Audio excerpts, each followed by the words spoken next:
Chapter 41. He Sees Her Jewels. Then Sugriva heard the story of the calamity that had befallen the Raghu princess at Panchavati, and how Rama's heart was breaking with the ache of separation from Sita and anxiety as to her fate. Deeply touched, Sugriva tried to console Rama. I have heard everything from Lakshmana, he said. Lay aside all doubts and fears.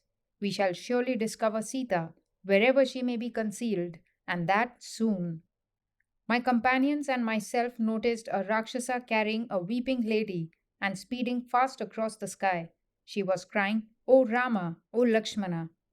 She too noticed us and, removing her sash, tied up in it her jewels and threw down the little bundle. We picked up and have kept it. See if the jewels are Sita's.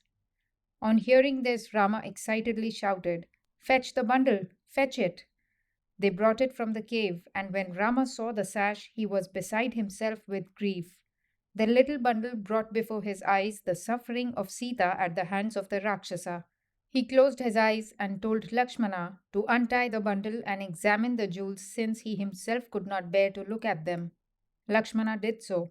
Indeed, these are Sita's anklets, Lakshmana said. There is no doubt they are hers. These I know, for often have I seen them while laying my head on her feet in worship. The others I am not familiar with, never having presumed to look closely at them. How full of loving reverence is this speech which Valmiki puts in the mouth of Lakshmana, and how cruelly must Sita's unjust words have pierced his heart on the fateful day when she drove him from her. Rama took all the jewels in his hands and pressed them one by one to his eyes. He said, They must have fallen on the soft grass, and so they are intact. Then, grief giving place to rage, he said, Yama's gates are wide open to receive the Rakshasa. Soon will he be destroyed with all his people. Seeing Rama's grief and wrath, Sugriva became somewhat anxious.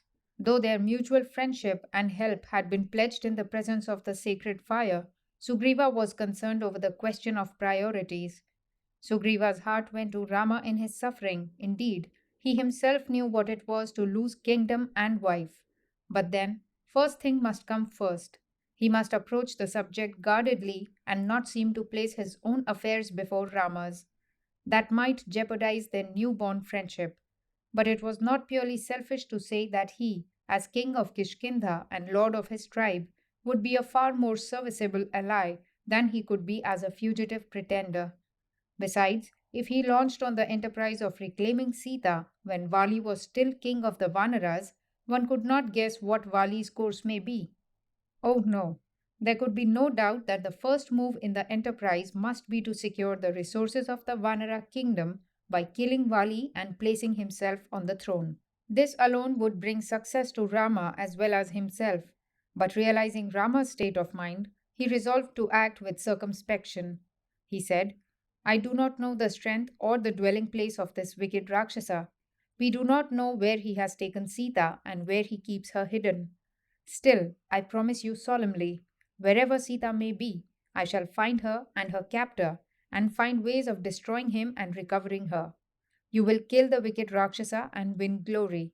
Do not despair or yield to grief that weakens the spirit. Look at me. Like you, I have lost my wife. I have been turned out of my kingdom and disgraced. And yet I control my sorrow and keep my courage up. If I, a Vanara, can do this, it should be far easier for you. If sorrow overwhelms, one becomes helpless and can do nothing. Therefore, friend, I beg of you to control your grief. These words of Sugriva made an impression on Rama's heart. He wiped the tears off his eyes and embraced Sugriva. He got over the weakness that possessed him at the sight of Sita's jewels and recovered his fortitude and self-control. Sugriva, your friendship is dear to me, he said. I shall follow your advice. Think out when and how we should begin the search for Sita. I shall make your cause mine and place you on the throne of Kishkindha, and I, who say this, have never uttered a vain or false word in my life and never will. Tell me frankly how I can bring you relief. I shall do it. Sugriva and his ministers were overjoyed to hear Rama's words. They were convinced that soon their troubles would end and Sugriva would once again become king of the Vanaras.